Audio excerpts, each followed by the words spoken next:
C'est aujourd'hui, mardi 1er octobre, que dans un climat empreint de respect et de tradition républicaine, que l'Assemblée nationale a résonné sous le temps solennel de la rentrée parlementaire.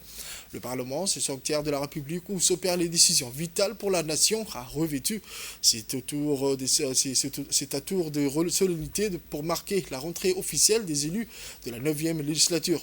Dans une cérémonie empreinte de dignité et strictement conforme aux règlements républicains, son Excellence M. Dileta Mohamed Dileta, président de l'Assemblée nationale, a procédé à l'ouverture de la deuxième session ordinaire du Parlement. La scène s'est imprégnée d'une sérénité alors que le président a accueilli avec un sens affûté de la cérémonie les députés et membres du gouvernement, chacun visiblement conscient du poids de ses responsabilités. Bien que la trêve estivale ait offert un répit aux élus, elle a nullement érodé la conscience des tâches rigoureuses qui les attendent. Parmi les autres personnalités présentes à cette séance inaugurale, son Excellence M. Abdelkader Kamel Mohamed, Premier ministre, a brillamment incarné la continuité et la solidité du gouvernement. Sa stature imposante et son regard serein, scrutant l'hémicycle, ont ajouté à la solennité de ce moment républicain. L'assistance composée d'un parterre de dignitaires représentants du corps diplomatique, membres éminents des organisations internationales, officiers généraux et autorités locales ont pris part avec une évidente révérence pour cet important rituel parlementaire. La société civile djiboutienne, pour sa part, a fait preuve d'une présence significative démontrant son attachement indéfectible aux institutions républicaines. Tout était là, témoin de ce théâtre institutionnel où se jouaient les destinées du pays.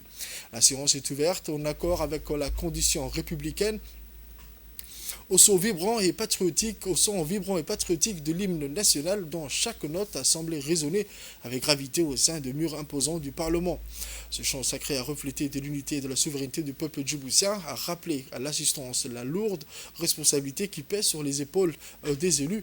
Les regards parfois emplis d'émotion se sont tournés avec dignité vers le drapeau flottant, symbole éternel de l'indépendance nationale, lorsque son Excellence M. Dileta Mohamed Dileta s'est levé pour s'adresser à l'hémicycle. Un silence solennel s'est aussitôt installé, chaque élu étant conscient de la gravité du moment.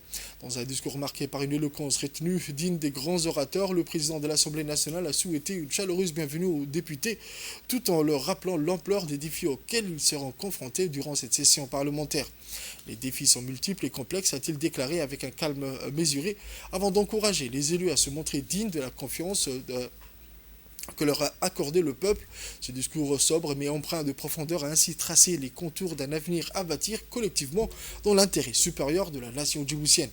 Il a en outre rappelé les valeurs cardinales qui unissent le pays, le travail, la solidarité et par-dessus tout le devoir envers la République. Chaque mot du président a résonné avec une intensité particulière frappant l'esprit de tous les présents. Ainsi, cette rentrée parlementaire s'est inscrite dans le respect rigoureux de la tradition républicaine, galvanisant les élus désormais fermement résolus à relever les défis qui se présentent devant eux. Ensemble, animés par le devoir républicain et une foi inébranlable en l'avenir de Djibouti, ils ont pris l'engagement d'avancer unis pour l'honneur et la prospérité de la nation. Le chemin sera sans doute jalonné d'obstacles, mais par ces élus investis d'un noble devoir, l'avenir s'éclairera sous l'égide d'une république forte, fière de ses institutions et de ses valeurs.